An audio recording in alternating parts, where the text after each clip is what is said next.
Live everywhere. Daily Co's Radio on netrootsradio.com presents David Waldman. Kagro in the Morning Show.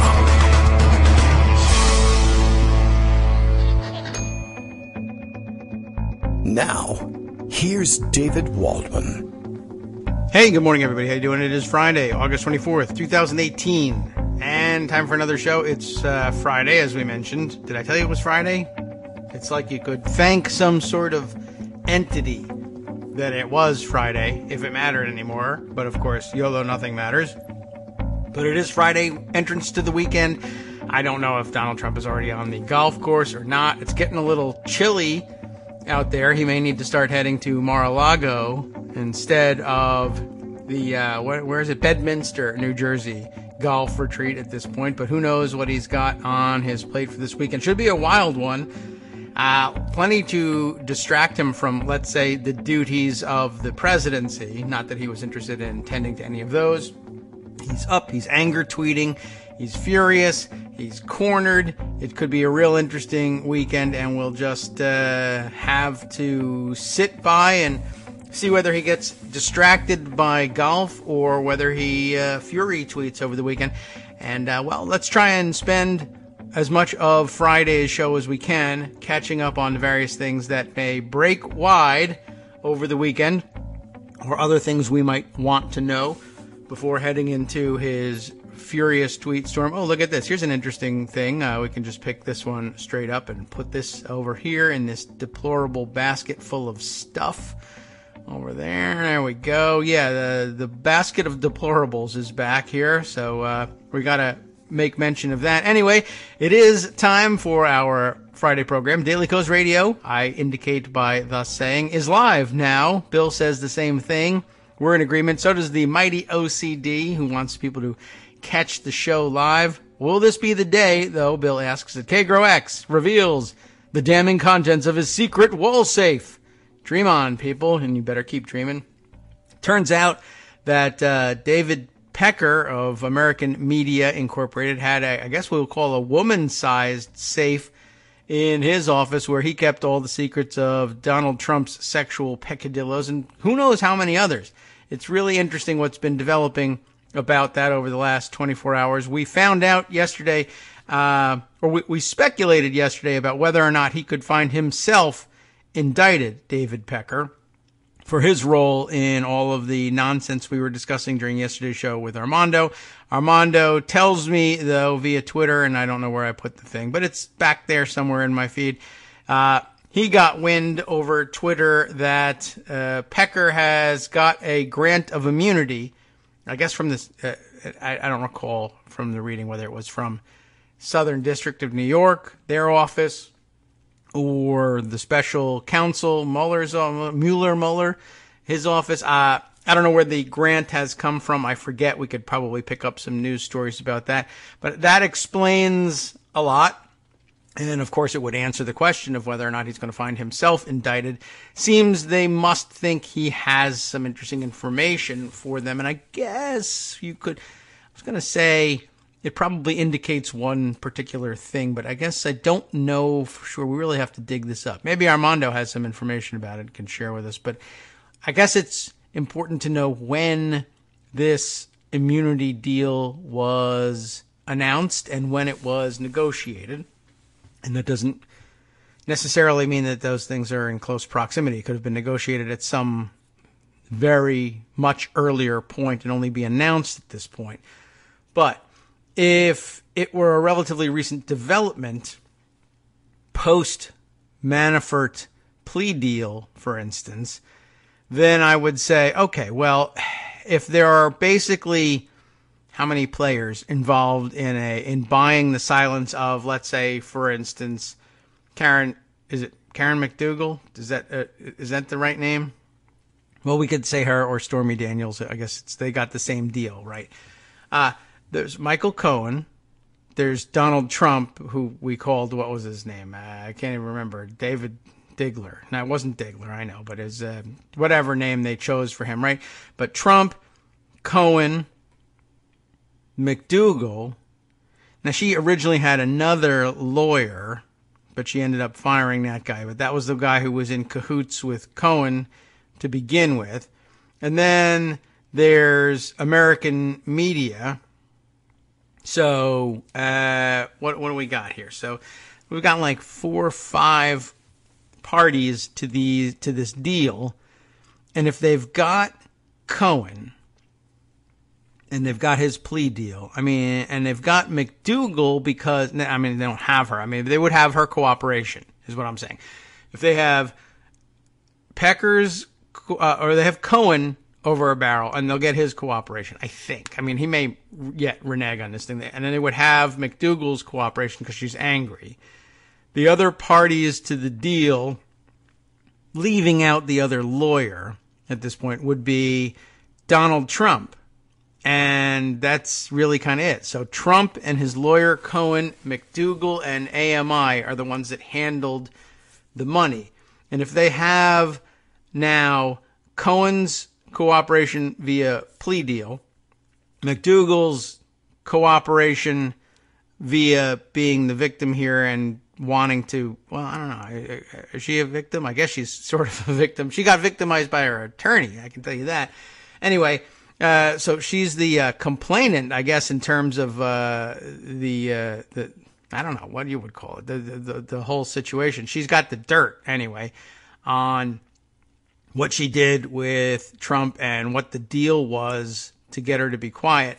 So they've got her and they've got Cohen and now they've got AMI. The last piece here, the odd man out, I guess, is Donald Trump. If you have the cooperation basically of every other party to the deal, what else could immunity for Pecker mean but that they were nailing down the fact that, they were going to lay all this at Donald Trump's feet? The other lawyer who originally represented McDougal really doesn't, enter into that equation. It's true that that's a nice part of the story and it will only add fuel to the fire to point out that this woman was not even given legal representation in this exploitative relationship. But that's on Trump and his attorney and Pecker for railroading her. Pecker's not going to get prosecuted for it. Cohen is going to get prosecuted for other stuff.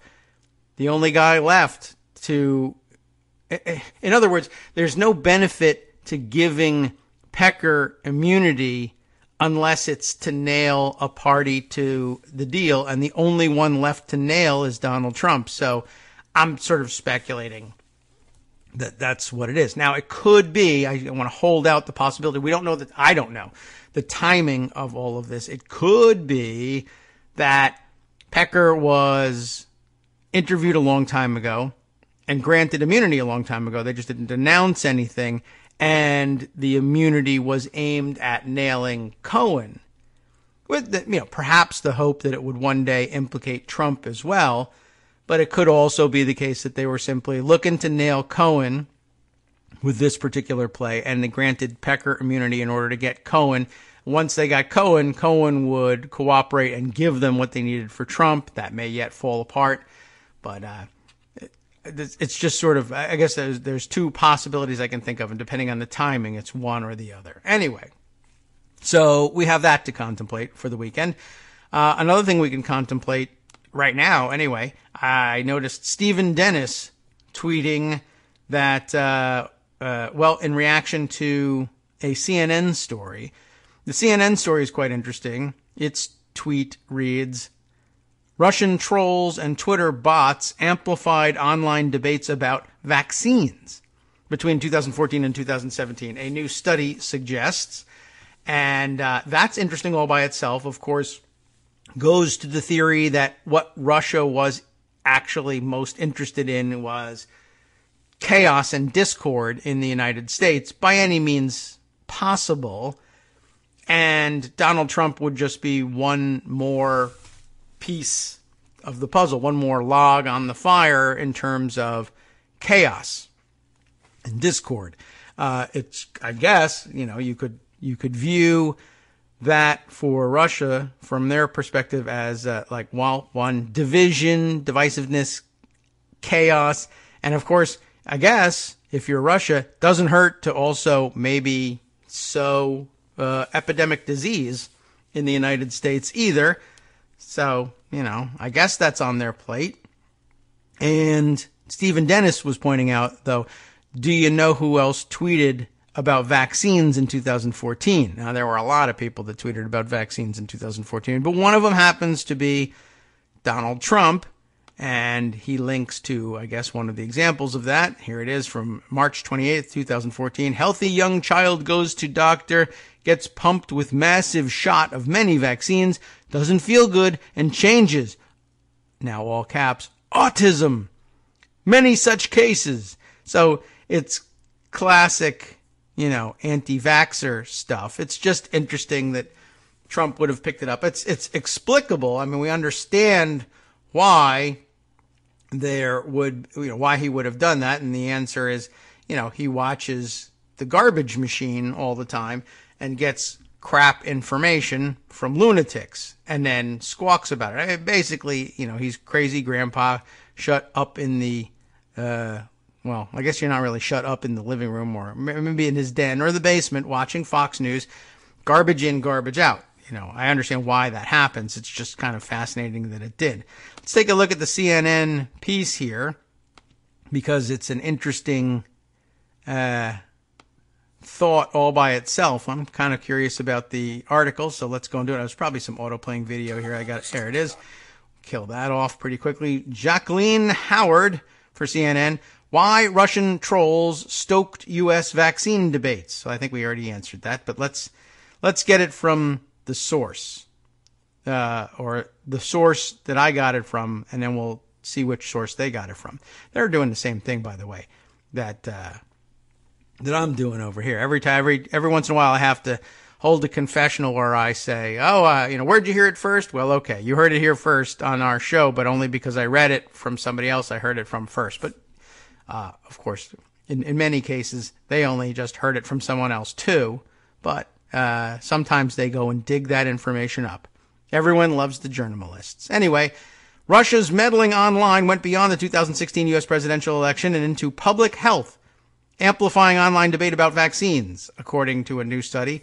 Again, the feature of the show here, I call timeout and say, more fuel for the fire of those who correctly wish to frame what Russia's doing as an attack on the United States. It's more than, it's a very serious thing to attack our electoral system, but we've had some difficulty nailing down with certainty, like good courtroom legal certainty, that they attacked the electoral infrastructure. We certainly haven't yet gotten to the point where we're able to prove that they changed vote totals, but certainly it's getting closer and closer to opening up that possibility. Then did they mess with voter rolls? Did they unregister people? We don't know. What else did they screw with? Maybe they just compromised things and lowered confidence in these systems. I don't know. But this is an interesting thing because it doesn't have anything to do with the elections, but undermining confidence in public health measures. That's, I don't know. I guess it's still a stretch to say that it's warfare in the traditional sense, although, is it germ warfare? Is that fair to say? They're not actually spreading the germs themselves necessarily, but they're convincing Americans to expose themselves to the danger of those contagions nonetheless. So it's certainly something. It's definitely informational warfare, but just think about that. Undermining, not only attacking elections, but undermining the public health in the United States. You should be considering these things to be attacks. If they released measles contagion, you wouldn't have any difficulty labeling that as an attack. It's germ warfare. If they merely I don't know. I guess if you send enough, what would you do? You could send mixtapes of 80s alt rock to people to convince themselves that they're depressed and should consider suicide. It's a long walk to get that done, but if you were able to talk the entire opposing army into suicide, I suppose you would win the war. And would it be said that you hadn't waged war against people. It's a long way to go.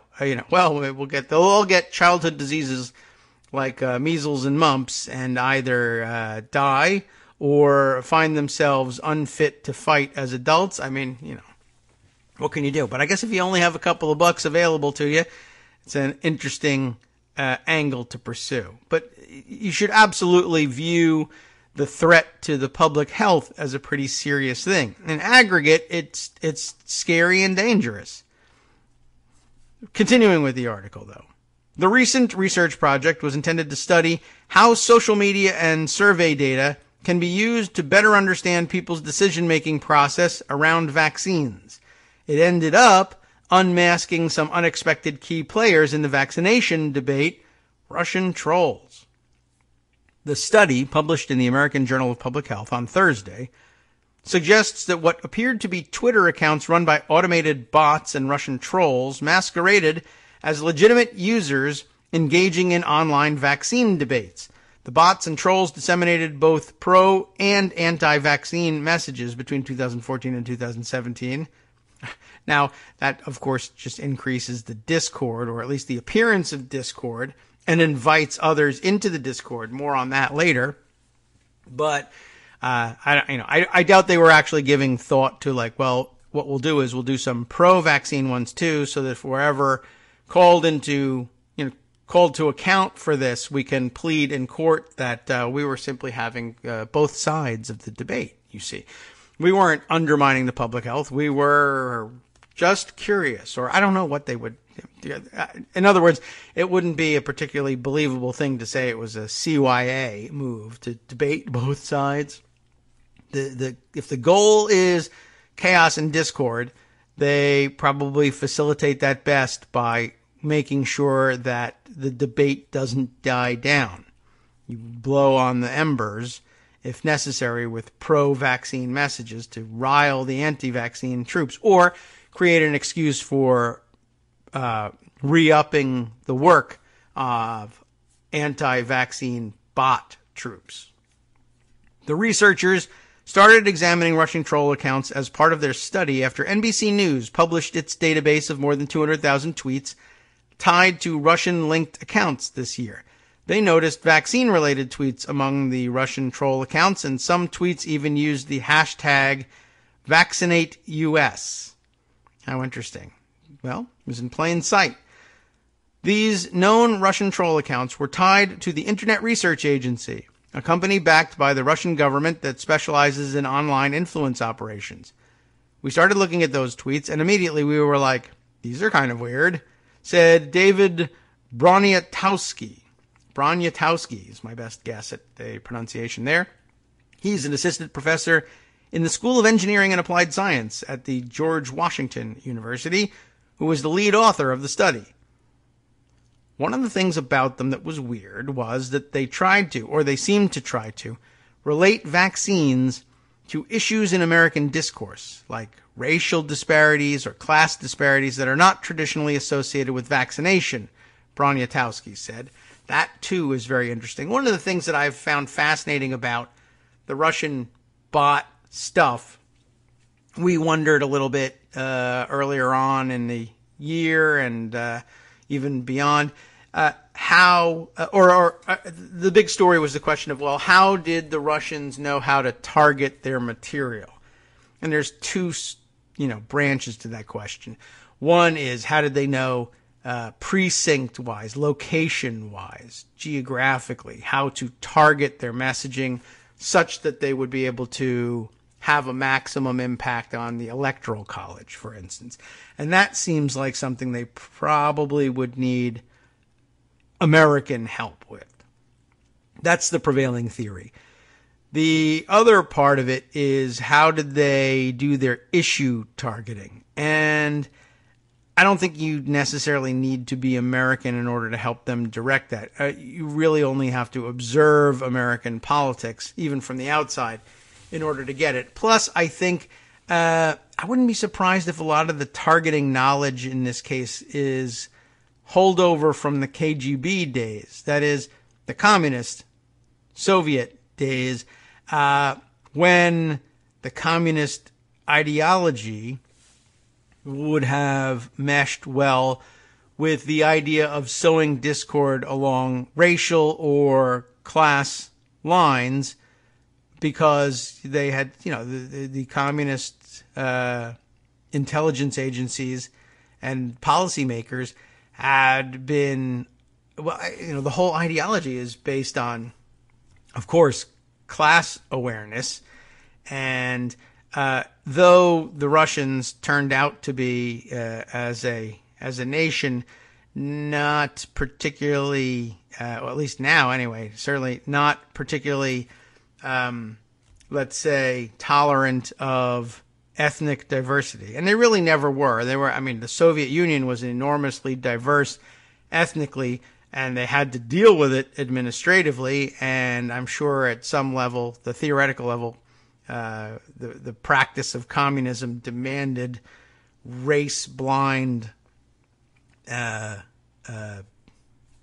application of policy, but that didn't necessarily convince, in particular, the Russian people that to abandon their racial prejudices necessarily. And it was probably a point of underground resistance pride to defy the Communist Party on a personal level, in many capacities, and I'm sure that for some, particularly of the older generation, resisting their demands for race-blind implementation of Communist Party policy was their chosen field for resistance. But anyway, I'm wondering whether it's, how do we put this? It wouldn't have taken very much for an intelligence service in the Soviet system to realize that, or to become convinced anyway, that Americans were hypocrites with respect to issues of race and class, certainly from a communist perspective, that we considered ourselves the bastion of freedom, and yet we denied full freedom to our racial and ethnic minorities, and that we were heavily divided by class, even in the heyday of the 50s and 60s, when we were when economic disparities were less pronounced. It was still quite clear, certainly to communist practitioners, that there were class differences. Those would be natural areas of exploitation for them. And really, you wouldn't have to be a communist to see that the United States wasn't always living up to its stated ideals on those fronts. So those would be natural targets for the KGB types. Now, most of the people working probably in the Internet Research Agency did not necessarily come up in the KGB days, but we didn't become any less hypocritical on those fronts either. And if anything, we got worse. For a while, we probably fooled ourselves into thinking we were getting better on the racial front, but we were becoming obviously worse on the class front. And now, of course, having unleashed the Trump forces and let racism become fashionable again somehow. Remember, Nazis are dapper. We've taken a giant step backwards with that, and with the Russians' help, I guess. So it would not surprise me that for the launching an offensive on the vaccine front, they would hit up racial disparities and class disparities with respect to access to health care, or for that matter, access to proper education, special education for special needs kids, particularly the autistic, who apparently, in all of this nonsense, blamed their condition, in some cases anyway, on vaccination. So I think a ripe target. So let's get back to the organized thought about this here in this CNN article. One of the things that was weird was they tried to, or seemed to try to, relate vaccines to issues in American discourse like racial disparities or class disparities that are not traditionally associated with vaccination. Again, we're talking here to, is it David Broniatowski, of George Washington University, the lead author of this study. For instance, it goes on, one of the tweets we saw said something like, only the elite get clean vaccines. Ooh. Which on its own seemed strange, he said. After all, anti-vaccine messages tend to characterize vaccines as risky for all people, regardless of class or socioeconomic status. But of course, you could see how you could stoke fears and suspicions and create a really, vicious conspiracy theory here that the elite get the good stuff and so they are protected from disease and don't suffer autism. But all of you poor schlubs either have to choose between measles or autism. If you're smart, you'll opt to take your chances, the theory went, with measles because something. But that's particularly pernicious, I think. Yeah, amazing. Anyway, the consensus among doctors, of course, is I now feel obligated to continue with this part. The consensus among doctors is that vaccines are safe, effective, and important for public health. And I think that's probably understating the case, but that's probably how legal told them to handle it. That doctors, the consensus is that they're safe. Okay. And of course, that they help reduce the spread of preventable diseases and illness. I think there's largely consensus about that. A Pew Research Center study found last year that the vast majority of Americans support vaccine requirements. Okay, so at least we have polling on that. Since the start of the new study, most of the tweets have been deleted as part of Twitter's efforts to suspend Russian troll accounts, but Broniatowski said that he and his colleagues stored several in their own archives. The researchers were stunned to find Russian troll accounts tweeting about vaccines, but unraveling why they would stoke the vaccine debate was mind-boggling too. Let's continue with this. This is kind of fascinating, and I don't think it's going to happen anymore over the weekend, but it's good to know. Hi everybody, it's me, David. Let's change things up from the old fundraising pitch for just a minute and talk instead about how you can be a part of our show. If you've got a smartphone or any other electronic recording device, why not sit down and record a segment for us? Read us an important article and give us your take. Or read one of your own original essays, or even just give us your commentary on something you'd like to share that's important to you. Then send the file to me at kagrox@gmail.com and I'll try and work it into the show. Short segments, a few minutes in length, are easiest to fit in. And of course, I can't always guarantee that I'll be able to play everything, but if you've ever shouted at your radio or TV about something you wish was being covered, here's your chance to change that. Make the show your own. Send your submissions to me at kagrox@gmail.com.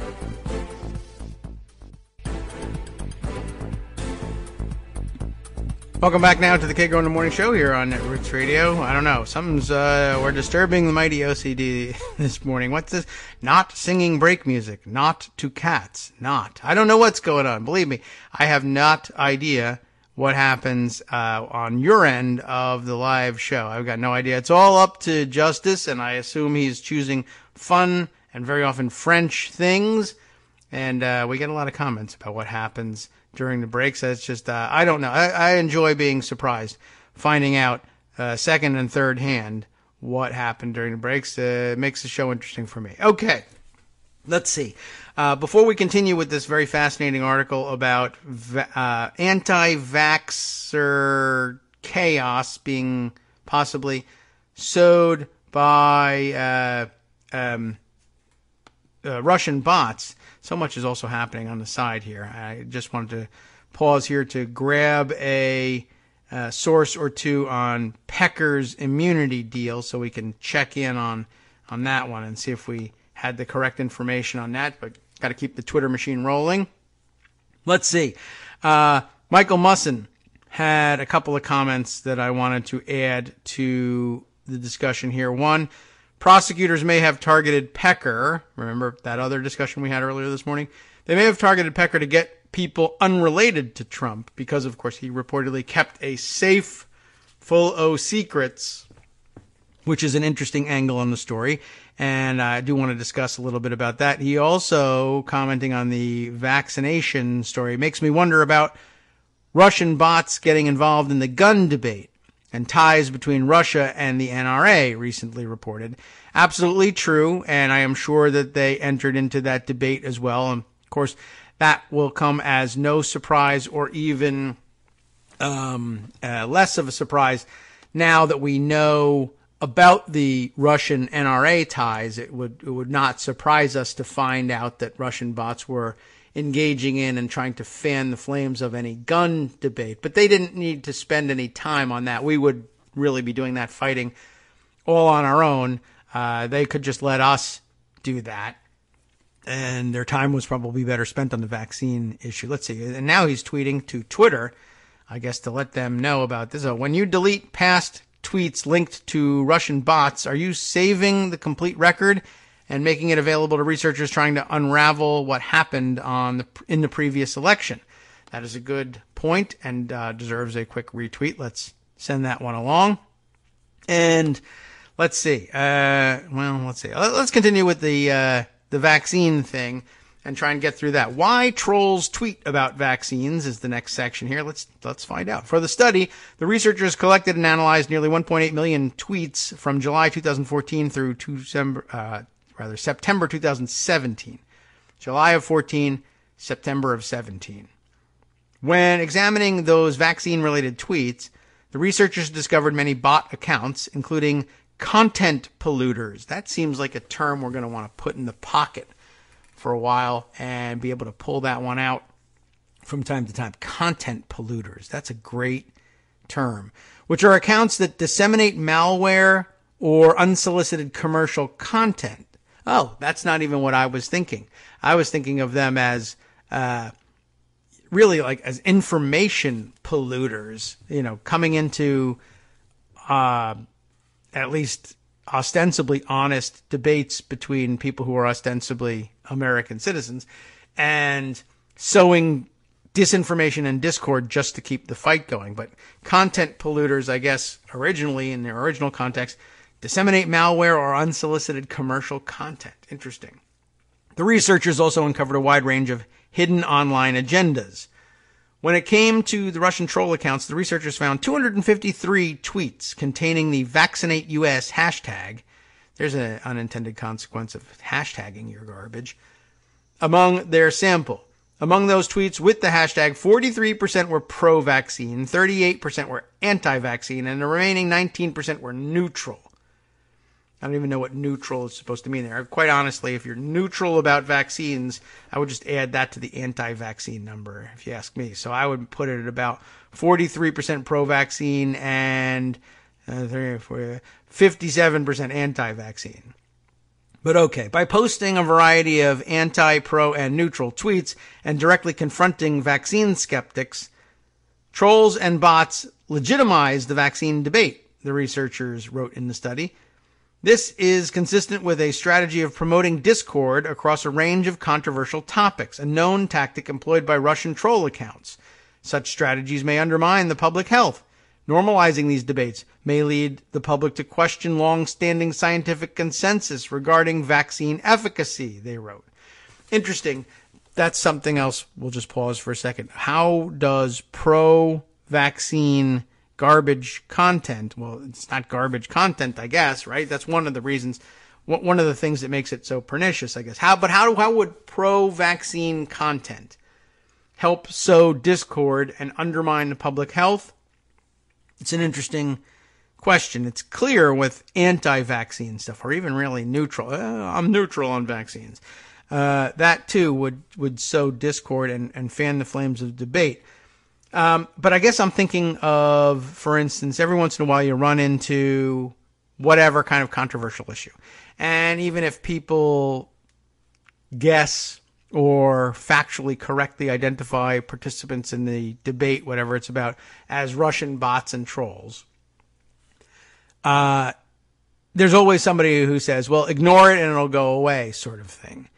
Stop debate. This should not be a debate. Don't indulge in the debate because you legitimize debate about that subject, even if you are the one giving out the correct information. You see what I mean? I think they may have been working perhaps under that theory, or at the very least, hoping that people would take away the impression, well, if there are people posing as doctors out there giving correct vaccine information but engaging in this debate, you, at the very least, if you are neutral or a skeptic, come away with the idea that this is a legitimate topic for debate. After all, doctors are debating it.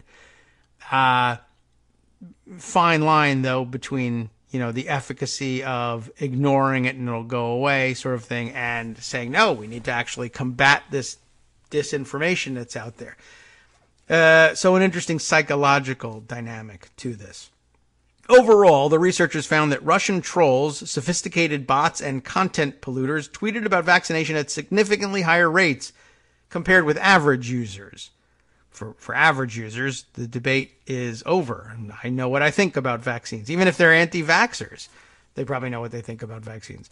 The study remains limited in that it's difficult to determine with 100% accuracy who is behind a Twitter account, and the Internet Research Agency is certainly not the only set of trolls out there, Broniatowski said.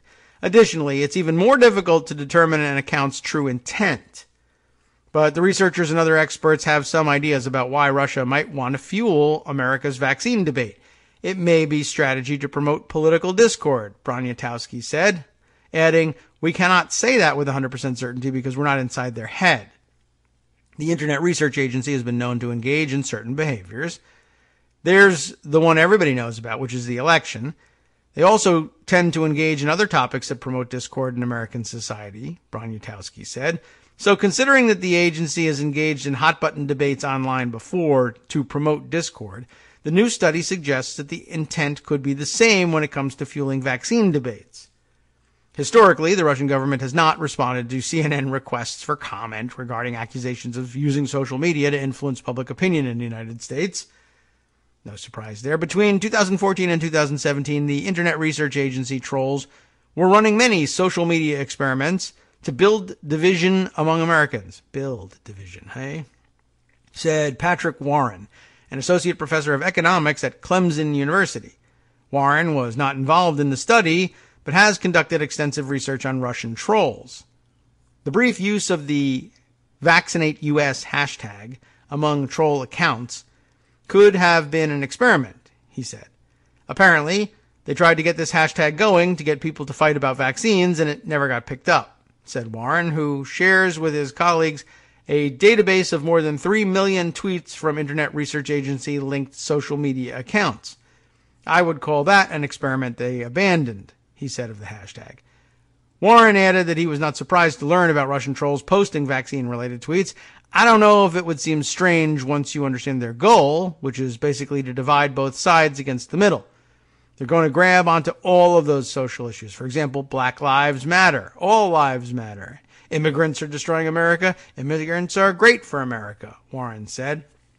You get the idea. It's good for them to play both sides. It keeps the debate going. It's basically the hot-button political issues of the day.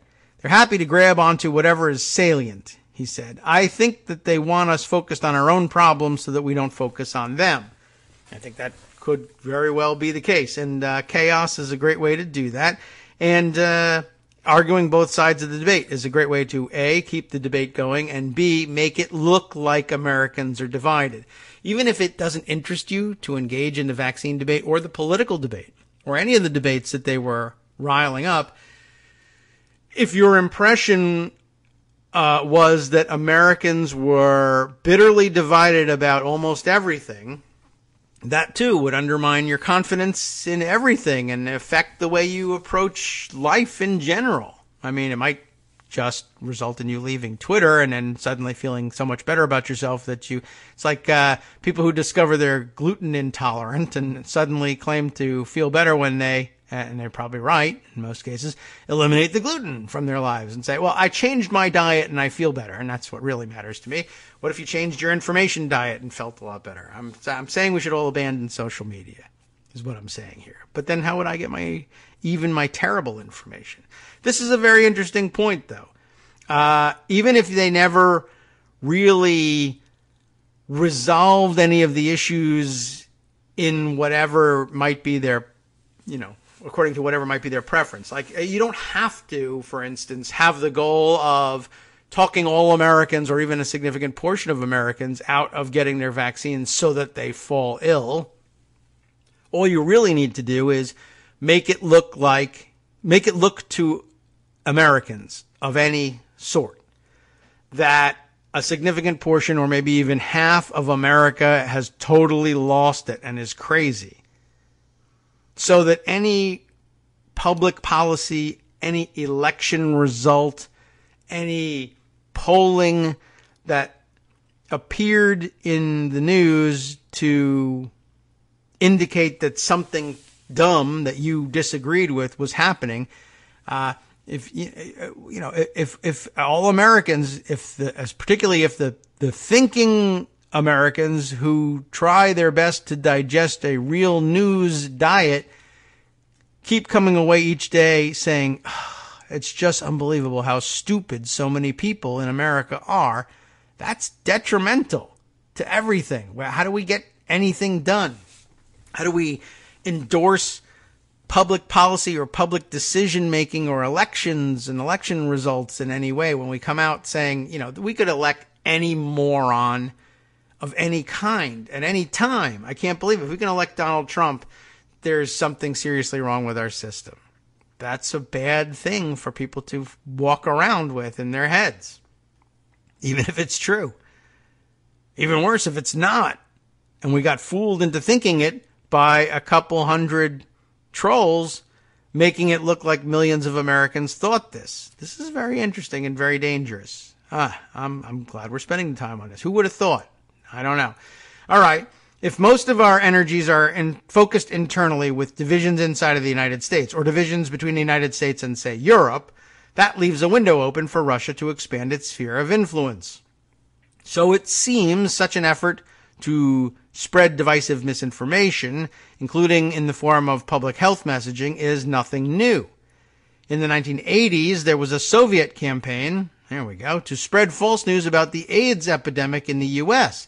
The campaign began with placing an anonymous letter in an obscure newspaper in India, The Patriot, with the headline, AIDS may invade India, mystery disease caused by U.S. experiments, according to a 2009 article in Studies in Intelligence, a journal published by the CIA's Center for the Study of Intelligence.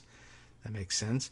Eventually, with the end of the Cold War, former Soviet and East German intelligence officers confirmed their services' sponsorship of the AIDS disinformation campaign, according to the article. But those of you who remember the battle with AIDS in the 1980s, it really was, a frightening, mysterious thing at first, and no one really knew what the hell it was or why it was happening, what was causing it. And among both, certainly among the homophobic community, it was fuel for anti-gay hysteria.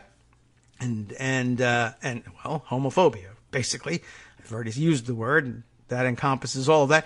But even among the AIDS activist community, there was so much confusion, fear, and anger. You were faced with a deadly disease that nobody could cure, and no one was really sure exactly where the hell it came from, even if we were finally getting a handle on how it was spread. But it was so pernicious and scary and deadly that I suppose people were susceptible to all sorts of misinformation if it confirmed their fears and concerns. It wouldn't take much, for instance, for somebody facing the threat of death themselves or everyone they knew facing that threat of death to think, especially given at the time the conservative government, the Reagan administration government, who was so callous about the spread of AIDS in the early days, it wouldn't take much to convince somebody that it was a government program to target the gay community. That would not be difficult to convince someone of, and it probably worked for a lot of people. I'm sure it did. I think I know it did. I don't know how long it lasted, but I know that there were people who worried that was the case. All right, moving on to the next section. Messages that aren't scientifically sound. Russian trolls could have amplified online vaccine debates in other countries as well, but more research is needed to determine that, said Renee DeResta, who researches disinformation online as the head of policy at Data for Democracy, a volunteer group of scientists and technologists, and who was not involved in the new study. Though it sounds like a fascinating vocation all by itself. DiResta pointed to how Italy's 5-Star movement and its coalition partner, the far-right League Party, both have voiced their opposition to compulsory vaccines. Libertarianism, you see. She also has seen some Twitter accounts linked to Russian trolls tweeting in Italian, because why would there be a connection between, let's say, Italians or people who say they're Italians and people who everybody else, like, not really everybody else, only me. I'm the last one left who doesn't think that there's something, who doesn't think that George Papadopoulos' wife is actually 100% Italian. But I think I'm coming to the conclusion that I'm wrong on that. There are people in other countries, though, who, maybe aren't particularly honest. So, hey, it's not impossible. Anyway, DiResta, has also seen some Twitter accounts linked to Russian trolls tweeting in Italian, but she doesn't speak the language to translate what those tweets say. We know that in Italy, the 5-Star movement ran on an anti-vaccine program. I do think it's worth it to go look at the social media conversation in Italy to see if inauthentic accounts were capitalizing on those divisions or involved in that debate, DiResta said. It's always worth doing, and you're not going to have any trouble finding information about undermining Italian governments. It's out there in the open. Not much is needed to topple an Italian parliamentary government. In the meantime, however, she said that the new study of Russian trolls meddling in U.S. online vaccine debates is an example of how there has been a growing distrust in science and public health initiatives, such as those underlying vaccinations. Both real people and trolls are capitalizing on that mistrust to push conspiracy theories out to vulnerable audiences, DiResta said. That is to say, the definition of trolls doesn't end at the borders of Russia. There are American trolls, too. We say both real people and trolls. If there are real people capitalizing on mistrust to push conspiracy theories, then those people are also trolls. They're just possibly American ones, or possibly people who aren't trolling on purpose but are just misinformed and hallucinatory and saying what they truly believe to be the case. It just isn't.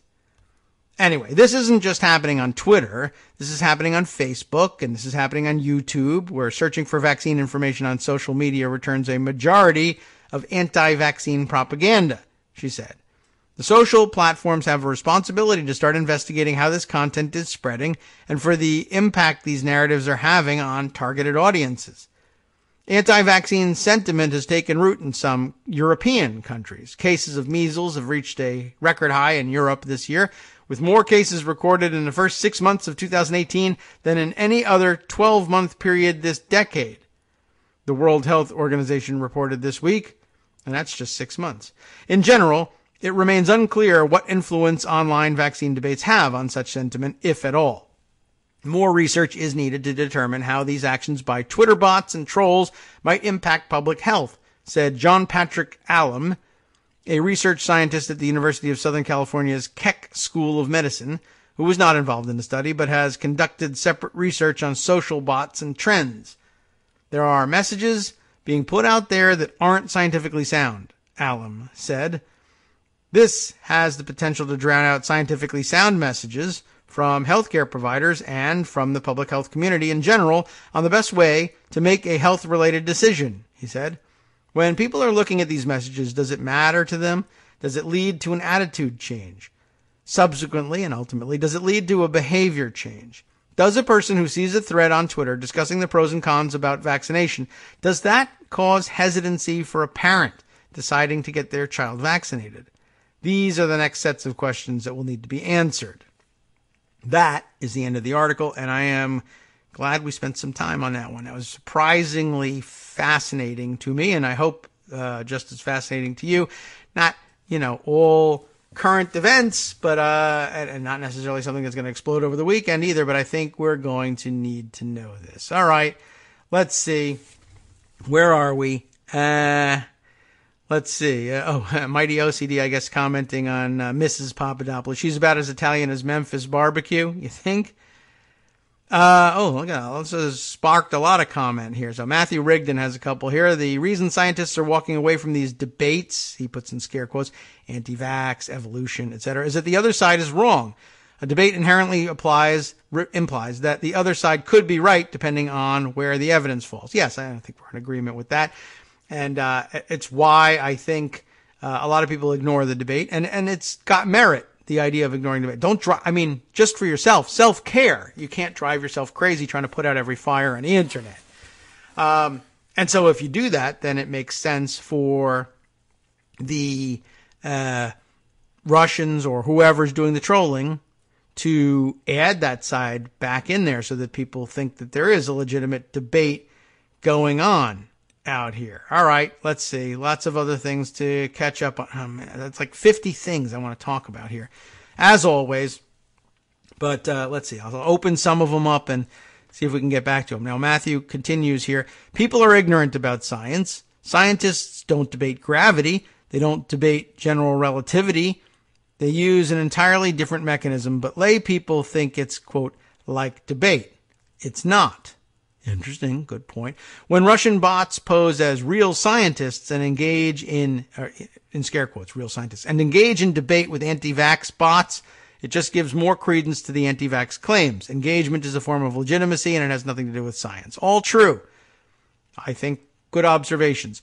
One more comment then from Michael Musson. You could certainly promote discord with pro-vaccine posts, including statements like, anti-vaxxers are too dumb to understand, and make it tribal. I think that's absolutely true, too. Boy, all this true stuff. The real worry is all the untrue stuff from those other people. You know how this stuff goes. Okay. I don't think I put this aside yesterday, but if I can find me own Twitter account and take a look at what I retweeted yesterday, there was something really interesting, like related to this in a way, that I'd like to scoop up. There it is. Now, where did this originally come from? I don't know, but I guess maybe the person who spotted it goes offline by the name, apparently, although you can never really tell whether these are real people, Deborah Hirsch, who tweets as Deborah Hirsch 1. So, she's got a number after her name, so she must be a bot. That's, usually you have more numbers than that. Let me just go online and go online. I'm already there. But open up another window here and look for this Deborah Hirsch account, which I did do last night when I saw this exchange. Deborah Hirsch 1. Let me find. Yeah, all right. So it's an account that's out there, and who knows what the hell the story is here. You got to worry about everybody now. But, the appearance is that it's, just a regular person out there. I don't know how they found this thing, but let me go back to what I found. I found and retweeted something I guess somebody else must have retweeted into my timeline, which was a screenshot of an exchange between a Twitter account designated Dr. Michael Stewart, the actual Twitter address, Twitter handle, I guess, being M. Stewart DDS. I guess he's a dentist. And that account being called out by Deborah Hirsch's account. And I think the account is gone. The Michael Stewart account is gone. All we have is this snippet in a screen capture. And the screen capture is of, I guess, this one comment from Dr. Michael Stewart, DDS, saying, and none of it, is all caps, he's capitalizing what I'm stressing here, and none of it is Russian collusion. So we're forced to guess about what he was speaking here, and I'm guessing that this was just somebody who was out there defending Trump / Manafort / Cohen in the wake of the news from earlier in the week.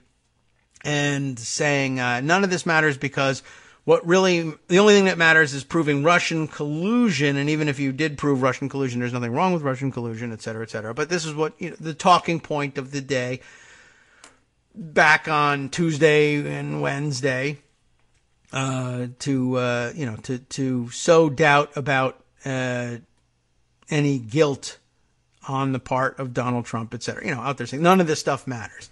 And Deborah Hirsch picks this up here. And again, I'll describe to you what we see in the screen capture. M. Stewart DDS saying, none of this is Russian collusion.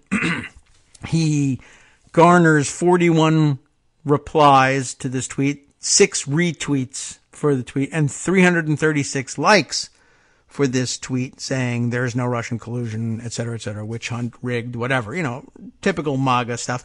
And he does so with this avatar of a very normal looking, a guy that could absolutely be an American dentist, right? No reason to doubt it.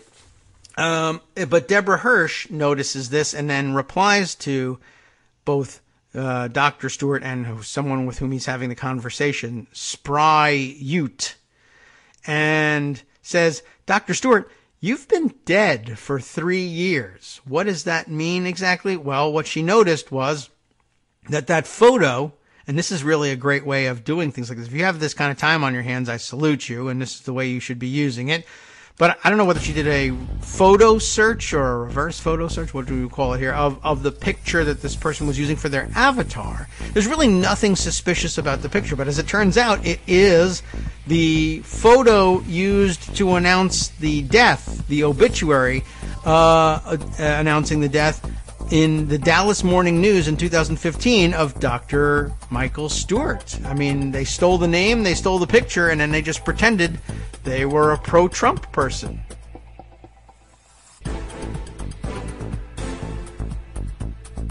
Welcome back now to the Kagro in the Morning Show here on Netroots Radio. And, let's continue with this discussion. So Deborah Hirsch, I don't know whether she was the one who had the eagle eye here or what, but she's just out there calling out dead people. Dr. Stewart, you've been dead for 3 years. And accompanying that tweet is the link to, or I don't know whether she put a screenshot of it in here or she put the link, and how sometimes the link will generate a graphic that goes along with it when you're tweeting from a news organization. Dr. Michael Stewart's obituary on Dallas Morning News. Read the obituary and view the guest book, leave condolences or send flowers.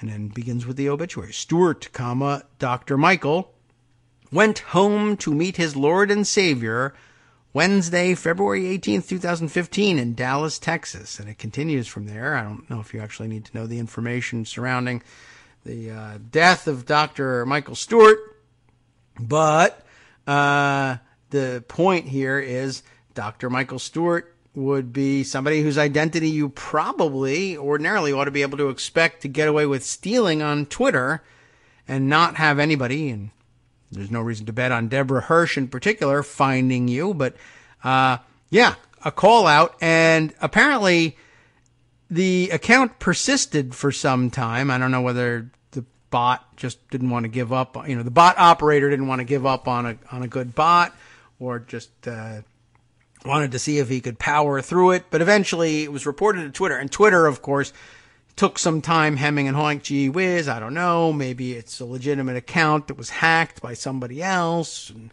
Or maybe Dr. Stewart had a legitimate account before 2015 and then he died and it has since been hacked. But they were like pretending they didn't know what to do with this thing, even though it was like, well, take a look at what it's tweeting now. It's all just all of a sudden, like before 2015, I don't know what the record is, but you could certainly probably imagine that they say, look, before 2015, it looks like an ordinary account. And then, of course, he dies in February of 2015. Any activity after that ought to be viewed as at least as highly suspicious. But I guess they hemmed and hawed about it, and eventually they deleted the thing. But this would be a more sophisticated bot account. Most of us are, of course, used to running into somebody, Patriot 90264 and saying, oh, this is obviously a bot. and it's a picture of something that's not even a person or whatever. But the more sophisticated ones just have these nondescript photos that they steal from somewhere. Or I guess the most sophisticated thing to do would be to steal the dormant account of a legitimate person who either abandons their Twitter account because they just come to hate social media, or they get busy and have a real life, or they die and they don't have any kind of life whatsoever. And you can steal those accounts. Dead people can't stop you from stealing their accounts.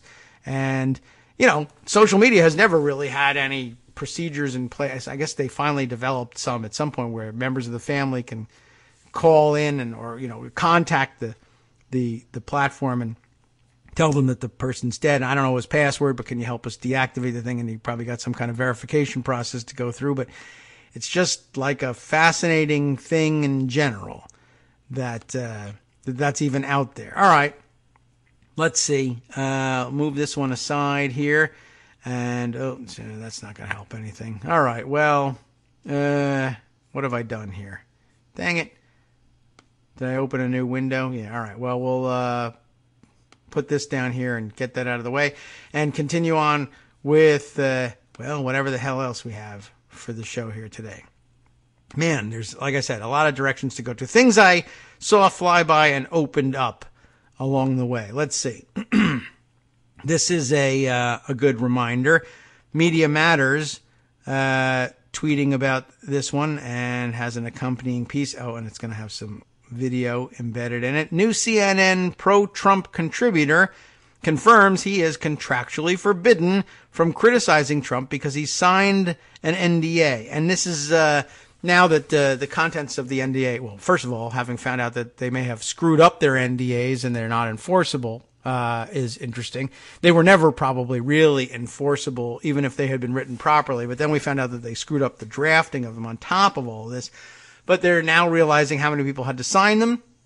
And news organizations that hire or host other, or any ex-Trump officials, whether from the White House or the campaign or whatever, they are now finally becoming aware of the fact that they're all contractually obligated not to say anything bad about the Trump campaign or the Trump White House operation.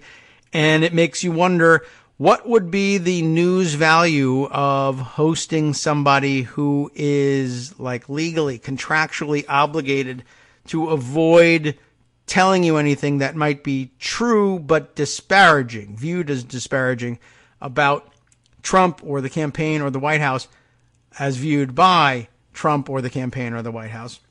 That's not somebody who's going to be able to provide you with honest analysis. Now, their excuse, I think, at this point is, well, we bring on zealous advocates from both sides and then we all sort out the truth. But, in other words, there's very little value, especially on a news chat show or a Sunday show, something like that, to hosting somebody who faces legal liability if they are out-logicked and forced to admit, you got me there, I guess I have no argument. Now, normally, the advocates that they bring on will deny the possibility that the other side is right without any sort of contractual obligation to do so. It's just their own bias or it's my job to spin for these people or whatever. So arguably the situation isn't that much different, but it's a good question to start asking. And as, in this case, as DeRay McKesson does, that's whose tweet I saw about the Media Matters piece. Why are these people on CNN? What is the news value? And I guess news value is something we could talk about, as a theme today too. Let's take a look at the Media Matters write-up on this. On CNN, new pro-Trump contributor confirms he is contractually forbidden from criticizing Trump. Cable networks are still hiring contributors for Trump-related commentary who are legally forbidden from criticizing him. And what's the cut here? From Aaron Burnett Out Front, the Aaron Burnett Out Front program. Poppy Harlow, the guest host in this case. Paul Manafort, she says, was convicted by a jury of his peers on some pretty horrible things, right? Of defrauding American taxpayers, and the president still called him a good guy who he feels bad for. Isn't that bringing the swamp right along with you?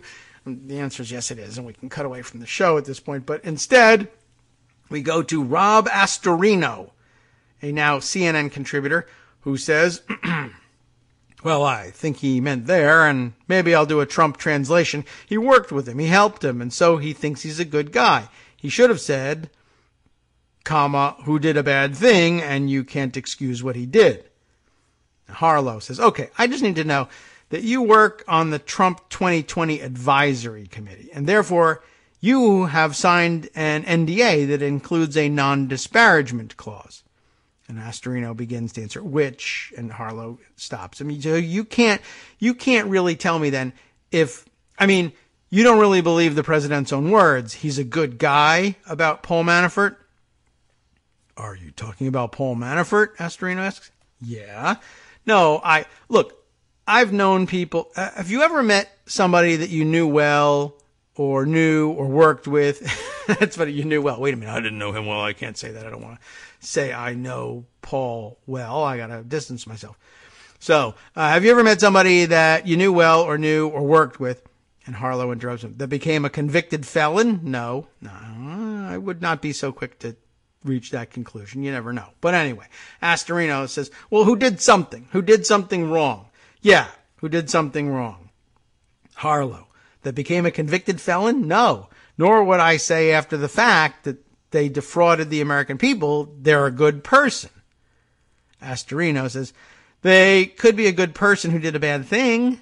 I think we can make that distinction, and there are bad people who do bad things. Oh, really? Thanks very much for that insight. Anyway, yeah, what's happening here, of course, is CNN is beginning to realize that they're, for some reason, filling their air with people who are contractually forbidden from giving an honest assessment of what's going on here, even if it is to the detriment of, I guess, the Trump racket, whichever arm of that you are considering at the time. Speaking of the Trump racket, I grabbed Tegan Goddard's Political Wire entry on the David Pecker situation. Pecker granted immunity in Cohen investigation. Federal prosecutors granted immunity to David Pecker, CEO. You know who he is. That is reported by the Wall Street Journal's Gabriel Sherman. The snippet that Tegan grabs here. Pecker's apparent decision to corroborate Cohen's account and implicate Trump in a federal crime is another vivid example of how isolated Trump is becoming as the walls close in and his former friends look for ways out. Trump and Pecker have been close for years. Said one Trump friend when told the news, "Holy S, I thought Pecker would be the last one to turn." Now, of course, everyone said that Cohen would be the last one to turn, but we don't know. And maybe he was the last one to turn.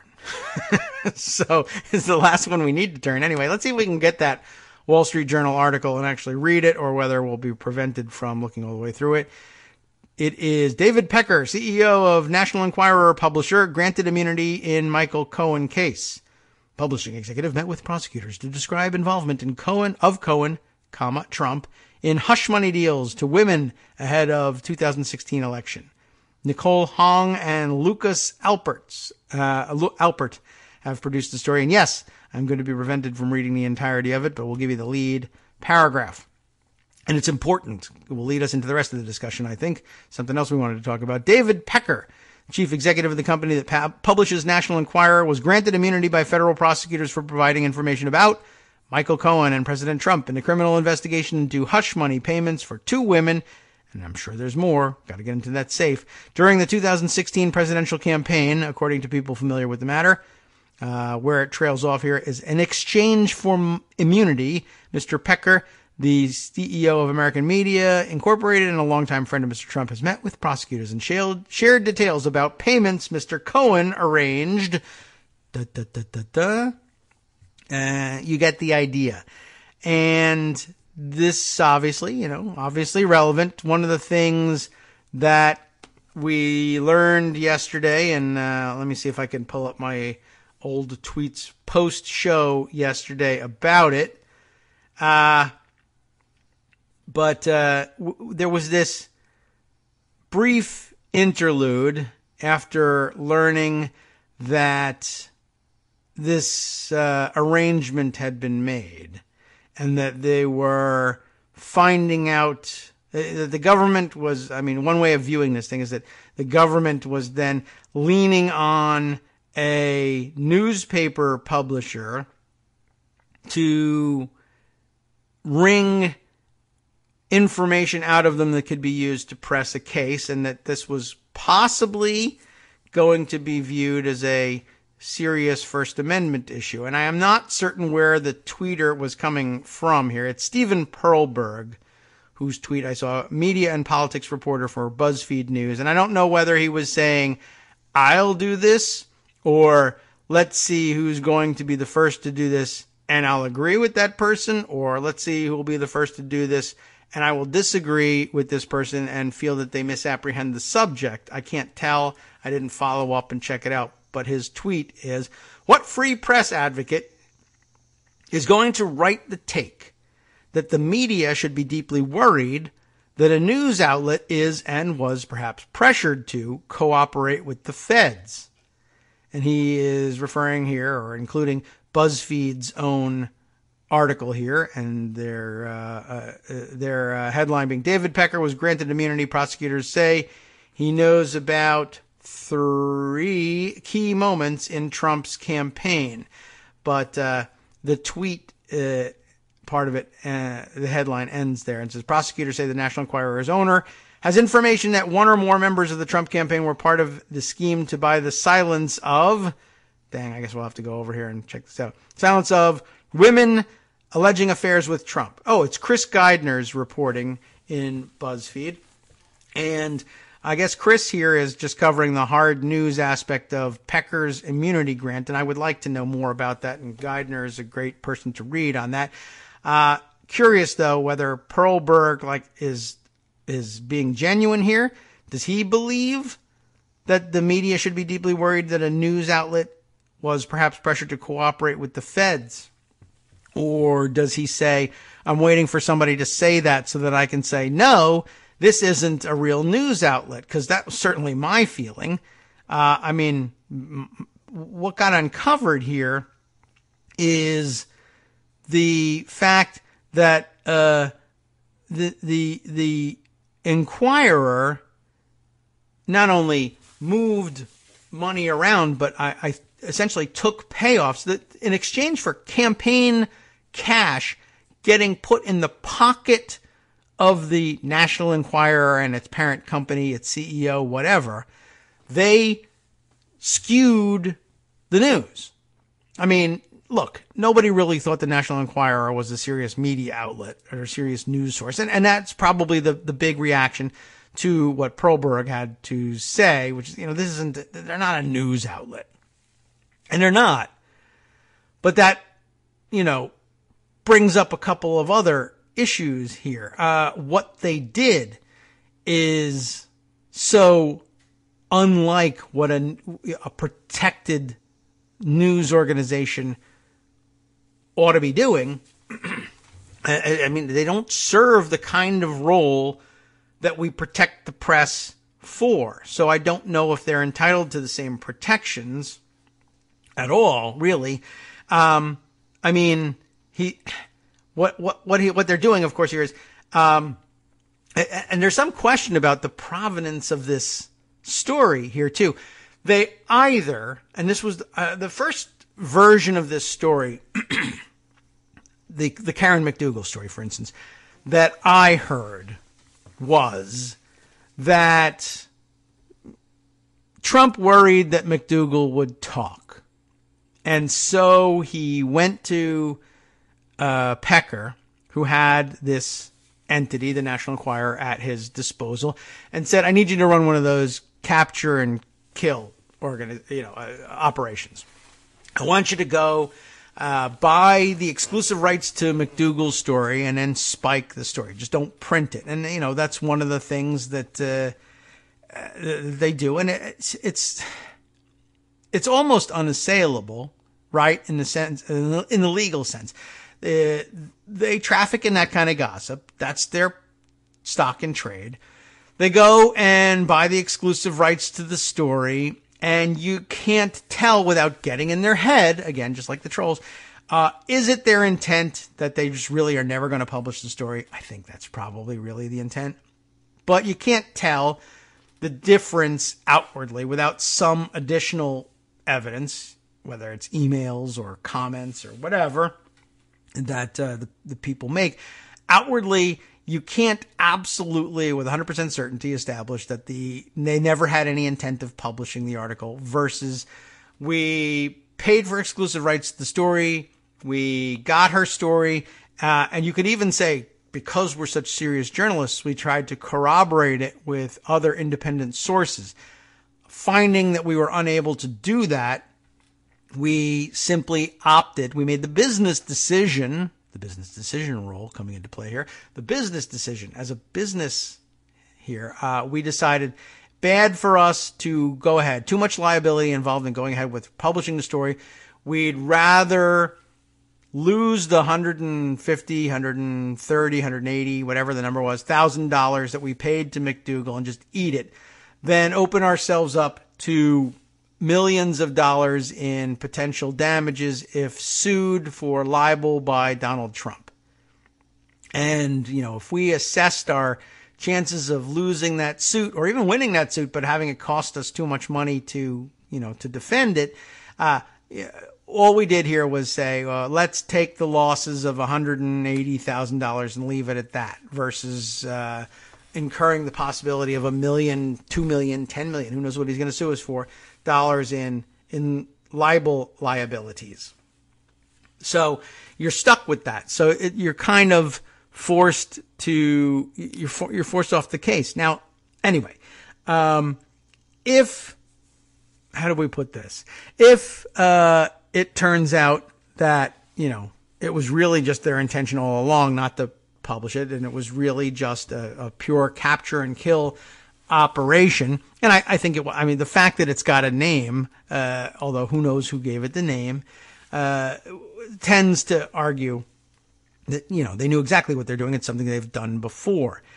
But now there's another possible story about the provenance of this episode, which is that it isn't Donald Trump saying, okay, my people are detecting the possibility of a threat from McDougal. Hey, Pecker, can you use your National Enquirer to quash this for me?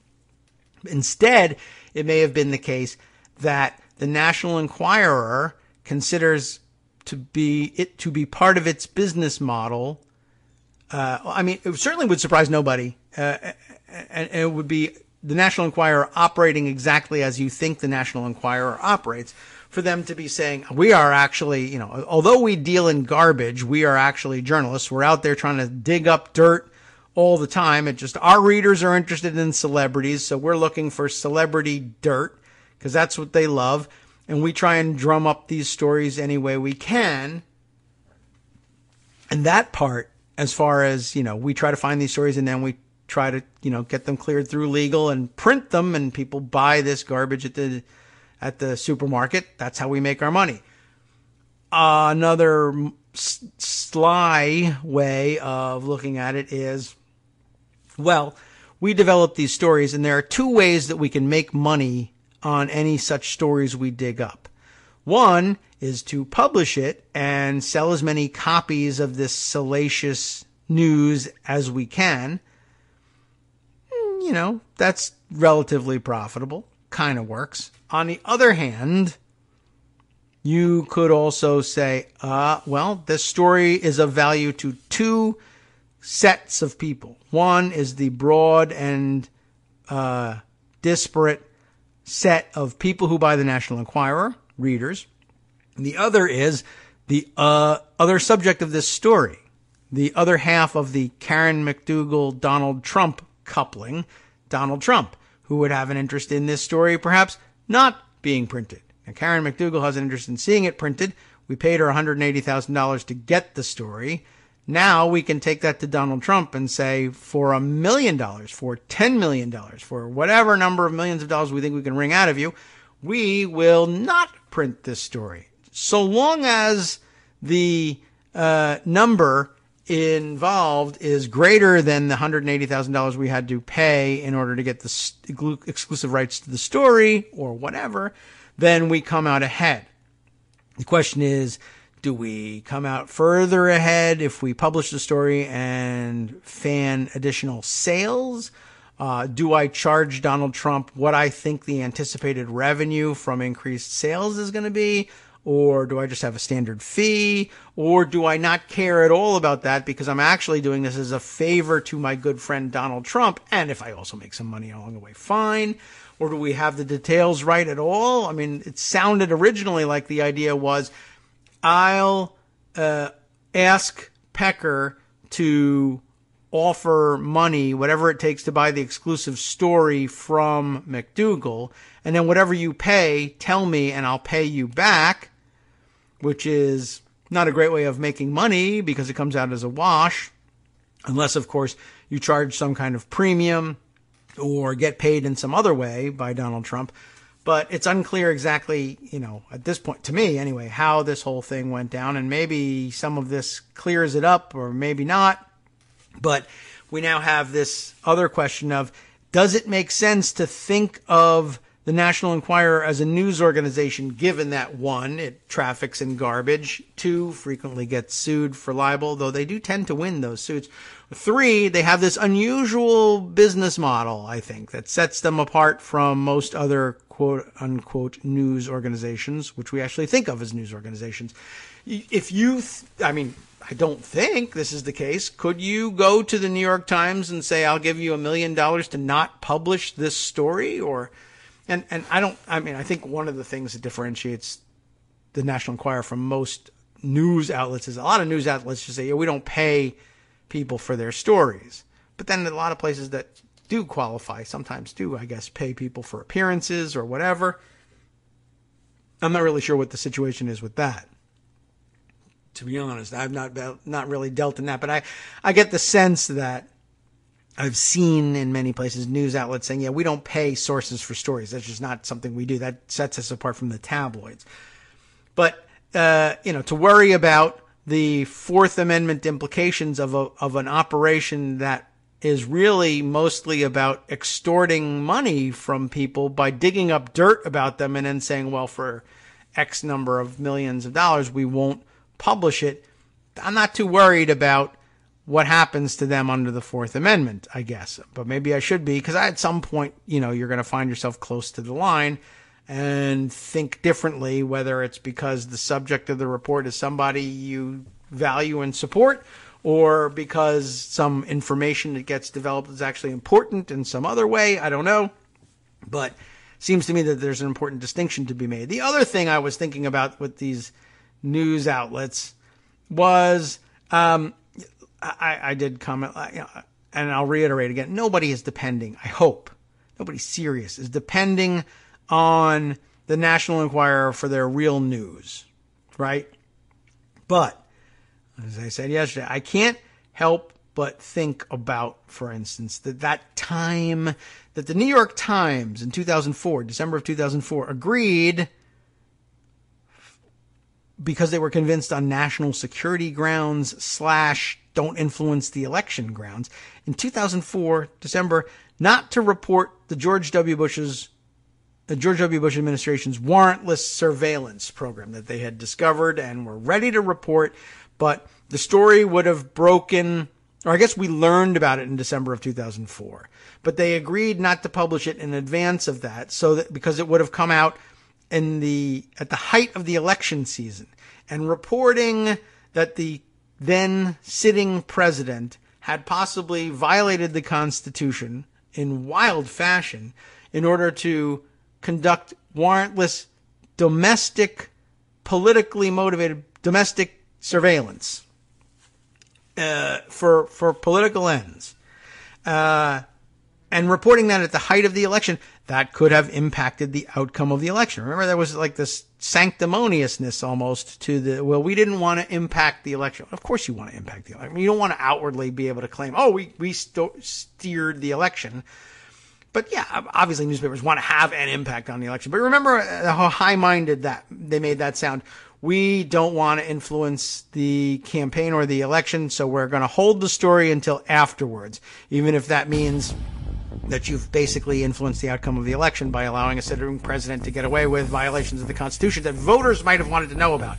But contrast that with the idea of taking money from a campaign in order to quash a story, in order that they do influence the election, in the case of the National Enquirer and Donald Trump. Not that you should ever put the two of them in parallel. It's just curious to think about. Hi, it's me, David Waldman, your host for Kagro in the Morning, interrupting this little break to say thanks so much to all of you who are contributing supporters of Kagro in the Morning. Thousands of you are downloading the show each day, but fewer than 1 in 25 regular listeners are donating to help keep us on the air.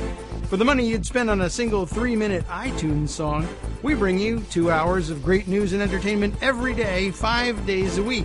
Patreon.com, Patreon.com makes it easy.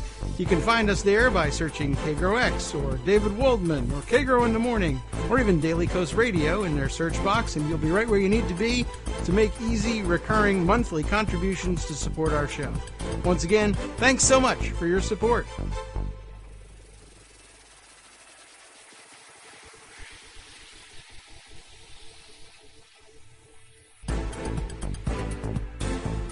Welcome back now to the Kagro in the Morning Show here on Netroots Radio. I guess we'll continue with this theme. At this point, some more comments that have come in and might move us along in the thinking here. Let's see. First of all, Matthew Rigdon wondering, are we sure that Dr. Stewart was dead?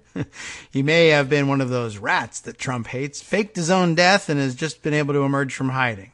I don't think so, but okay. And of course, then he asks, at what point do David Pecker's actions become blackmail, legally speaking? And I don't know at which point that would be. I guess that would be at the point where you are just basically pre-publication shopping things around to see whether the celebrity in question can outbid you for your expected revenues from sales based on the story. I don't know. I mean, an economist might be the person you need to speak to about that one. And let's see. Is today's show, he asks, now about you trying to get where Armando is on the New York Times? That could be. Eventually. I mean, I still feel bad about that every time everybody points out how terrible the New York Times can occasionally be. But then, I also am reminded that occasionally they actually do very good work, and they certainly give us lots to talk about, and that's worth something too. Anyway, I don't mean to put the New York Times on the same level by any means as the National Enquirer, but that was a breaking point certainly for me. I did not, I don't think there's any convincing me that they did the right thing in that situation, and I am amazed, but I do think that they were confronted also with a national security argument that made it, if it didn't make it seem more correct to hold the story, then it made them certainly feel like we could find ourselves in the kind of trouble that we can't escape very easily from if we don't comply at this point. He's got the leverage of the government available to him to make trouble for us on national security grounds, and that's an unfamiliar and an uncomfortable place to have to fight from. So I don't know about the Times on that one and their decision. I disagree with it, but I don't know exactly what they were facing. All right. Let's see. Catching up on other things that we've put aside. I've opened so many tabs here. Let's see. What did Chris Geithner have to say about the Pecker immunity situation? I would like to see if there's a timeline on that one. David Pecker was granted immunity. Prosecutors say he knows about 3 key moments in Trump's campaign. Let's find out what they all are and see if that makes a difference to us. American Media CEO David Pecker, whom prosecutors said has information about President Donald Trump's campaign's efforts to silence women who claimed they had affairs with Trump, has reportedly been granted immunity by federal prosecutors. The consequences of Pecker's receiving immunity could reverberate throughout Trump world. The Wall Street Journal reported that Pecker has told prosecutors about Mr. Trump's knowledge of the deals. His immunity comes as part of the criminal investigation into Trump's former personal lawyer, Michael Cohen, who pleaded guilty to 8 counts Tuesday. Pecker was behind the National Enquirer's purchasing of the August 2016, in August 2016, of former Playboy model Karen McDougal's story of an alleged affair with Trump. You know about that. His knowledge of that alone is a big deal.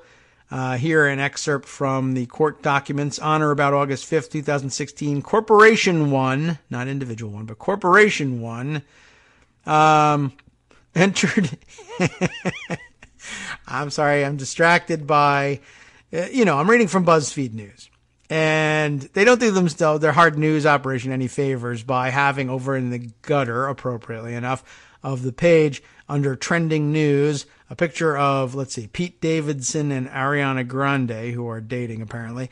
Ariana Grande, it's one of those, clickbait searches. You're supposed to click on it because it's interesting and you love knowing about these celebrities. Ariana Grande is going after Barstool Sports, whatever, for calling Pete Davidson, stupid, for calling Pete Davidson, quote, butthole eyes, unquote. I guess somebody at Barstool Sports, which, is a thing. I don't really know much about them.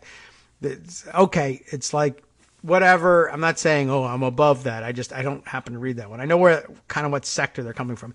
Somebody over there thinks Pete Davidson's eyes are funny looking and calls them butthole eyes. And Ariana Grande has got it in her head that she's gonna go after Barstool Sports. And I don't know what that means. Sue them or tweet angrily at them or whatever. But I'm gonna say, come on, can't you be above that? But, what is Ariana Grande above? I don't know. I mean, maybe she's a very moral person. I have no idea. How she wants to spend her time is not my interest. And moving on. But butthole eyes, that's funny. That's a good insult. I think Davidson would understand and laugh at that. And probably wishes Ariana Grande had not said anything about it. Anyway, back to the story. BuzzFeed News. Chris Geidner's piece has this excerpt from the court documents on or about August 5th, 2016. Corporation One entered into an agreement with Woman One, this is all hilarious, to acquire her, quote, limited life rights, unquote, to the story of her relationship with, quote, any then married man, unquote, in exchange for $150,000 and a commitment to feature her on 2 magazine covers and publish over 100 magazine articles authored by her. That's interesting. That package deal. What does that mean? And, of course, next question is, August 5th, 2016, is that before or after any contact from the Trump campaign, Trump organization, Trump himself, some other entity connected with Trump, whether it be Essential Consultants, LLC, whatever? Do they say we need this service, or is this just something like, it could be something at AMI, really, honestly, you could run a whole business just...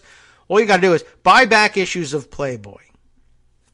Find the names of all the Playboy playmates and then find them, interview them one at a time, and offer them $150,000 for the lifetime rights to any story they have, any relationships they may have had with any then married men.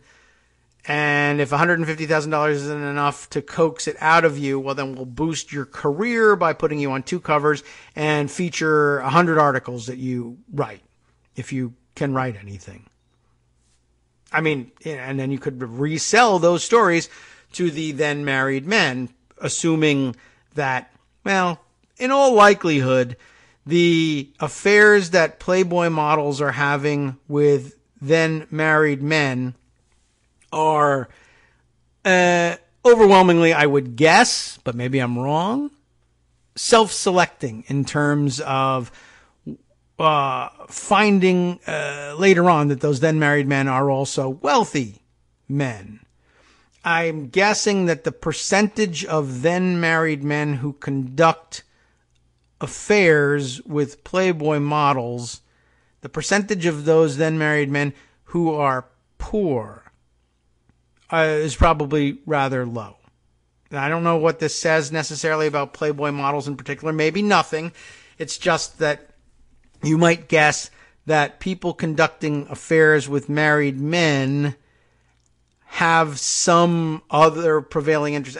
I'm sure somewhere out there are Playboy models who just enjoy the danger aspect of it. But I would not be surprised, let's say, if some percentage of them also found, and I guess if I really believed that Playgirl magazine had published for long enough for it to be an issue, that I guess the Playgirl models might be doing the same thing. Some of them may be doing the same thing with married men, as a matter of fact, but some of them may be doing the same thing with married women and whatever, and it's not necessarily because we're talking about women posing here that, okay, so therefore all women are gold diggers or something like that, but it's a self-selecting group. Playboy models come from a certain sector of society, and we'll find outliers all the time, and physical beauty and I think a luxury lifestyle is of importance to these people. That's kind of what attracts them to the Playboy empire, which was all about that. I mean, there's plenty of places you can pose artistically, if you like, nude, and also lead an anti-materialist lifestyle. Playboy isn't one of them. I mean, the name of the magazine is Playboy, and it's not, though it's become synonymous with nude photography, there's a whole lifestyle thing. It was a lifestyle magazine. So it wouldn't be surprising that they would attract models that were into that lifestyle, and also that the readership who would be loyal enough to come to the conclusion that they value the Playboy standard of beauty also value the Playboy standard of lifestyle decision making. And so, like I said, it's a cycle that feeds on itself. I could just say, give me a break. If you feel like they're not, that I'm unfairly tagging people as gold diggers, then I'm not, or I cop to it. That's fine. But instead, it's a progressive show. I have to spend 5 minutes pretending that there's good reasons to suspect this thing other than outdated prejudices. And there are, but I could have skipped over them. All right. Anyway, so what's the deal here? I like the package that they put together. We'll also make you a published author because, intellectualism.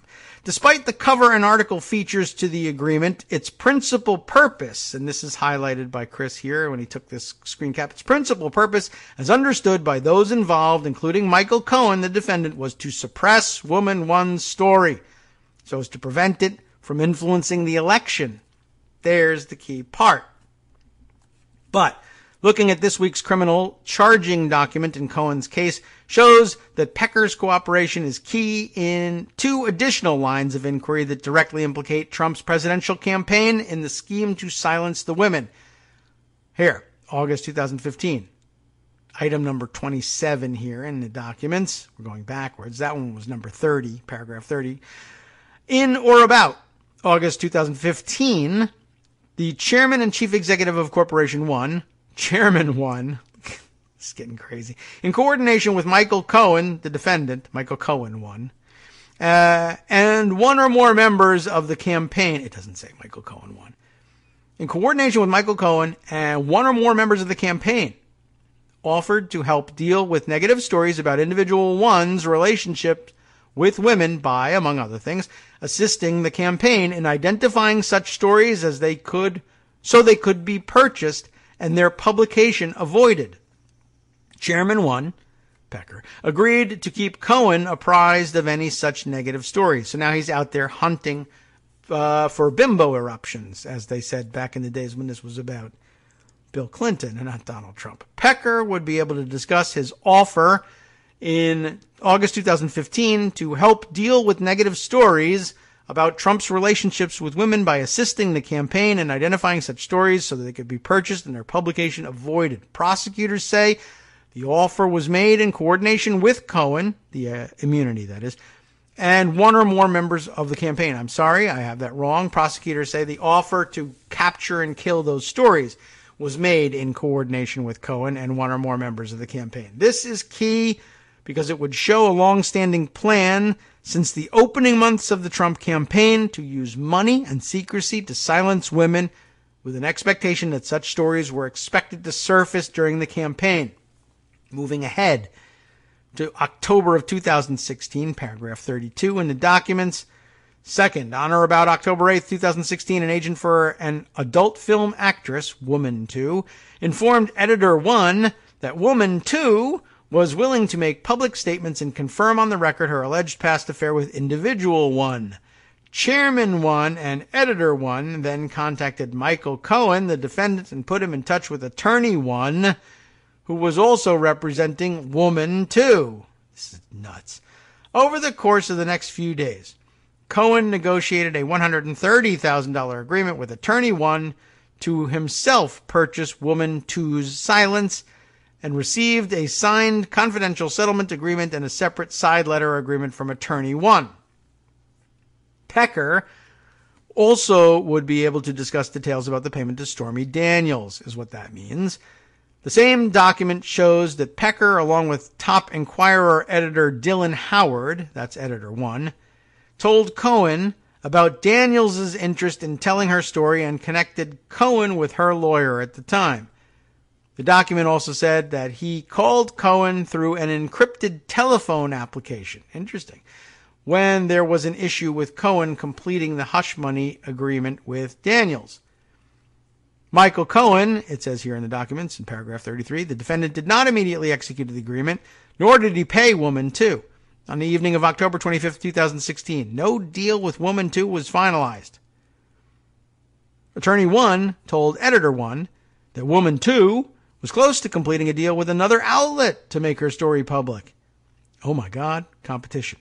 Editor 1, in turn, texted Michael Cohen, the defendant, that, quote, we have to coordinate with something on the matter Attorney 1 is calling you about, or it could look awfully bad for everyone. Here highlighted, Chairman 1 and Editor 1 then called Cohen through an encrypted telephone application. Cohen agreed to make the payment and then called Attorney 1 to finalize the deal.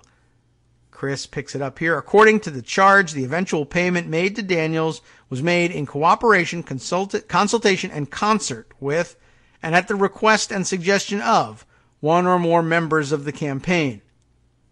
Now, paragraph 44, on or about October 27, 2016, in the Southern District of New York and elsewhere, Michael Cohen, the defendant, knowingly and willfully made and caused to be made a contribution to Individual 1, Trump, a candidate for federal office and his authorized political committee in excess of the limits of the Election Act, which aggregated $25,000 and more in calendar year 2016, and did so by making and causing to be made an expenditure in cooperation, consultation, and concert with, and at the request and suggestion of, one or more members of the campaign. To wit, Cohen made a $130,000 payment to Woman 2 to ensure that she did not publicize damaging allegations before the 2016 presidential election and thereby influence that election.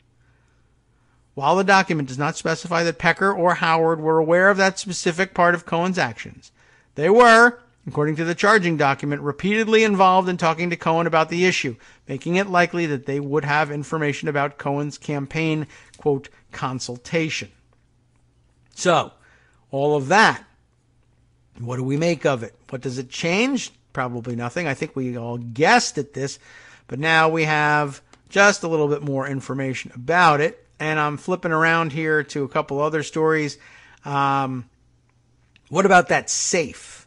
That's coming up too. And let's see. The AP reported on that, but also so did, I've also seen the New York Post having reported on it, and I think it was actually kind of interesting because of the way they did it. Their cover, or the New York tabloids and their funny covers, they made up their cover to look like the National Enquirer with the gigantic blaring neon yellow headlines and the stuff in the circles here and pointing at the pictures and all this kind of stuff. And then, of course, a few references to the nutty sorts of stories about aliens and Elvis and Bigfoot. So I just happened to notice this one. Jeremy Littow was our journalism professor friend, saying this is a brilliant design, this cover, making fun of the National Enquirer, which is one of the few publications that the New York Post gets to make fun of. So, they really are having a field day. The AP story, though, about the safe. I should probably share theirs. It was their reporting anyway, and I don't know if I like the New York Post enough to do this. Jeff Horwitz, writing for the AP, the National Enquirer kept a safe containing documents on hush money payments and other damaging stories it killed as part of its cozy relationship with Donald Trump leading up to the 2016 presidential election. People familiar with the arrangement told the Associated Press. The detail came out as several media outlets reported on Thursday that federal prosecutors had granted immunity to Pecker, potentially laying bare his efforts to protect his longtime friend Trump. Trump's former lawyer, Michael Cohen, pleaded guilty, as you know. And among the allegations were that he and the tabloid were involved in buying the silence of a porn actress and a Playboy model who alleged affairs with Trump. 5 people familiar with the Enquirer's parent company, AMI, spoke to AP on condition of anonymity because they have non-disclosure agreements. And they said the safe was a great source of power for Pecker, the company's CEO. The Trump records were stored alongside similar documents pertaining to other celebrities' catch-and-kill deals.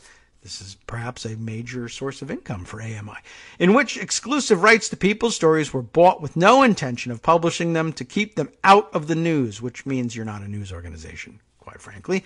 By keeping celebrities' embarrassing secrets, the company was able to ingratiate itself with them and ask for favors in return. But after the Wall Street Journal initially published the first details of Playboy model Karen McDougal's catch-and-kill deal shortly before the 2016 election, those assets became a liability. Fearful that the documents might be used against American media, Pecker and the company's chief content officer, Dylan Howard, i.e. an editor, say that he's editor 1, removed them from the safe in the weeks before Trump's inauguration, according to one person directly familiar with the events. It was unclear whether the documents were destroyed, no, or simply were moved to a location known to fewer people, yes. Places that the FBI won't know to look for them, I guess. Jerry George, a longtime Enquirer reporter who left the publication in 2013, said the practice of catch and kill took root at the Enquirer under Pecker. Though George had no personal knowledge of Trump-specific catch and kills, he said that AMI generally paid hush money only if it believed it had something to gain. It's, I did this for you, now what can you do for me? George said. They always got something in return, whether it was money or exclusive interviews, perhaps. Catch and kills were loathed by the National Enquirer's reporters, he said, because they robbed the publication of juicy stories. American media did not immediately respond to a request for comment.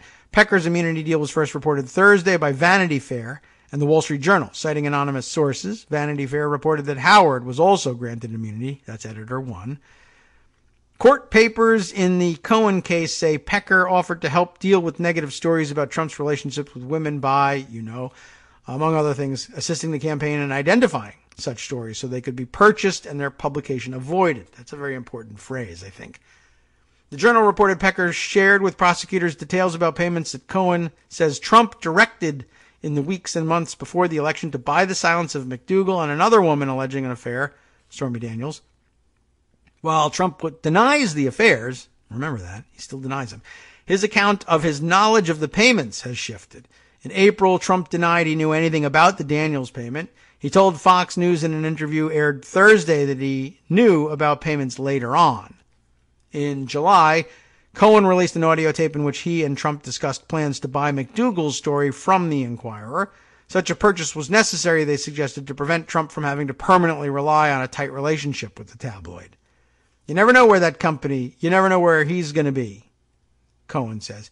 David gets hit by a truck, Trump says. You remember that one.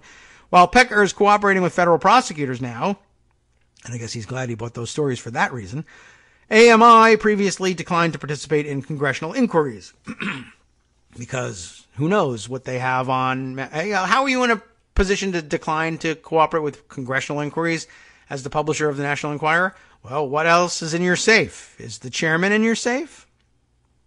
Last March, in response to a letter from a group of House Democrats about the Daniels and McDougal payments, American Media General Counsel Cameron Stracher, who will later show up, I guess, as General Counsel 1, maybe, declined to provide any documents, writing that the company was exempt from U.S. campaign finance laws because it is a news publisher. No, it isn't.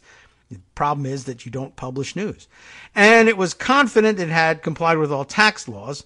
He also rebuffed any suggestion that AMI had leverage over the president because of its catch-and-kill practices. AMI states unequivocally that any suggestion that it would seek to extort the President of the United States through the exercise of its editorial discretion is outrageous, offensive, and wholly without merit. Problem, in Trump world, that means you got me. Former Inquirer employees who spoke to the AP said that negative stories about Trump were dead on arrival, dating back more than a decade when he started on NBC's reality show The Apprentice. Starred. I said started, but he's not a star, so forget it. In 2010, at Cohen's urging, 2010, the National Enquirer began promoting a potential Trump presidential candidacy, referring readers to a pro-Trump website Cohen helped create. Oh, yes, this is important. With Cohen's involvement, the publication began questioning President Barack Obama's birthplace and American citizenship in print, an effort that Trump promoted for several years, former staffers said. The Enquirer endorsed Trump for president in 2016, the first time it's ever officially backed a candidate. In the news pages, if you want to call them that, Trump coverage was so favorable that the New Yorker magazine said the Enquirer embraced him with sycophantic fervor. Positive headlines for Trump, a Republican, I think you know that now, were matched by negative stories about his opponents, including Hillary Clinton, a Democrat. An Enquirer front page from 2015 said, "Hillary, 6 months to live," and accompanied the headline with a picture of an unsmiling Clinton with bags under her eyes. And by the way, I'll have to fish out for you somewhere. Somebody made a terrific compilation of all the disgusting negative story cover stories that they did about Hillary, just so you can see, somebody had the brilliant idea, I guess, of bringing the tabloids into the campaign officially, in a way.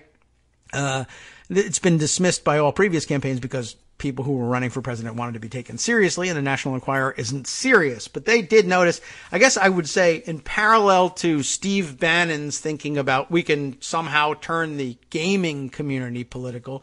I don't know whether it was also Bannon or somebody else who said, look, just because the National Enquirer is read by idiots doesn't mean anything in terms of whether or not those idiots are registered to vote. If they're registered, we can use them.